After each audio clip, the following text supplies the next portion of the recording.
Assalamualaikum warahmatullahi wabarakatuh. Perkenalkan, nama saya Nabil Muhammad Sandi. Saya dari program studi ilmu komputer kelas A. Di sini saya akan membuat video penjelasan soal dan kunci jawaban untuk kuis 1 memori mata kuliah organisasi dan arsitektur komputer. Jadi langsung saja di sini kita mulai. Soal yang pertama, di sini ada soal: dalam konsep hierarki memori, manakah dari pernyataan berikut yang merupakan konsekuensi logis saat kita bergerak turun dari puncak dari register atas menuju ke bawah ini, magnetic disk. Jadi di sini langsung saja saya jelaskan.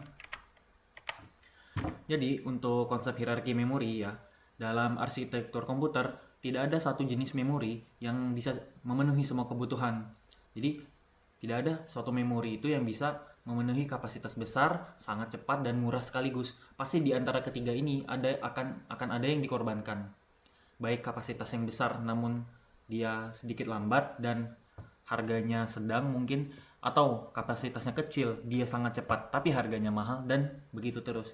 Jadi tidak ada yang bisa memenuhi ketiganya sekaligus karena selalu ada sesuatu yang dikorbankan ya untuk mencapai tiga kebutuhan ini.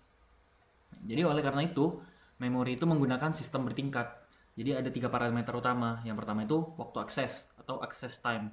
Semakin cepat memori, semakin mahal pula harganya. Lalu yang kedua itu ada kapasitas. Semakin murah harga per bit, kapasitasnya cenderung semakin besar. Lalu yang ketiga ada biaya atau cost, hubungan terbalik antara kecepatan dan biaya.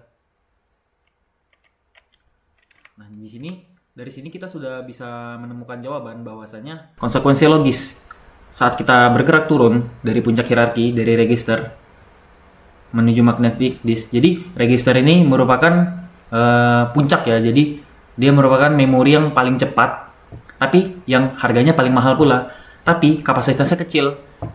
Jadi semakin ke bawah itu yang turun adalah kecepatannya, yang bertambah adalah kapasitasnya, dan juga harganya semakin turun. Jadi seperti itu. Jadi semakin ke bawah ini akan semakin besar kapasitasnya, harganya juga semakin murah, tapi kecepatannya menurun. Jadi bisa kita simpulkan bahwasanya jawaban dari soal ini adalah kapasitas meningkat dan waktu akses meningkat. Seperti itu. Kemudian berlanjut kepada soal kedua, yaitu memori utama atau RAM pada umumnya menggunakan teknologi DRAM atau Dynamic RAM. Sedangkan cache memory menggunakan static RAM. Mengapa arsitektur komputer tidak menggunakan static RAM untuk seluruh memori utama agar komputer menjadi sangat cepat? Jadi di sini saya akan menjelaskan karakteristik SRAM dengan DRAM.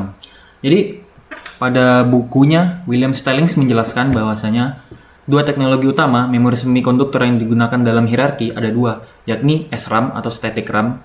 Jadi SRAM ini bekerja menggunakan susunan transistor, biasanya 6 transistor per bit, untuk menyimpan data tanpa perlu penyegaran atau refresh. Nah, keunggulan dari SRAM ini sangat cepat dan efisien saat beroperasi. Lalu, penggunaannya digunakan untuk cache memori L1, L2, L3 karena kecepatannya harus mengimbangi CPU. Lalu untuk kekurangan, ya karena dia sangat cepat ya, dia sangat mahal dan secara fisik memakan tempat. Alias dia cukup besar gitu.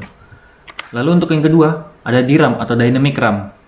Kebalikan dari static RAM tadi, cara kerjanya menyimpan data dalam kapasitor. Karena kapasitor mengalami kebocoran muatan, DRAM memerlukan refresh circuit atau penyegaran berkala. Jadi, DRAM ini memerlukan penyegaran yang secara kontinus seperti itu. Lalu untuk keunggulan, DRAM ini jauh lebih murah dan bisa dibuat dalam kapasitas sangat besar. Jadi bisa dalam satu motherboard mungkin bisa lebih dari satu DRAM seperti itu. Untuk penggunaan, digunakan untuk main memory ya, RAM utama. Untuk kekurangan, ya seperti tadi, dia lebih lambat dibandingkan SRAM, seperti itu.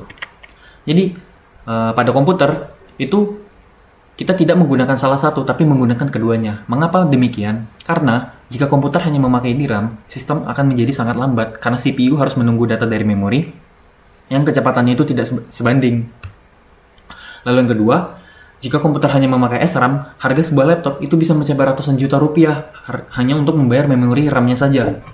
Nah, jadi para insinyur dan perusahaan memiliki solusi bahwasanya menggunakan SRAM dalam jumlah kecil sebagai cache untuk menyimpan data yang sering diakses. Lalu gunakanlah DRAM dalam jumlah besar sebagai gudang penyimpanan sementara. Jadi, jawaban dari soal ini tadi, mengapa umumnya menggunakan DRAM dan kas itu menggunakan SRAM. Jadi karena SRAM secara fisik itu lebih besar dan jauh lebih mahal per bit, sehingga jawabannya yang A.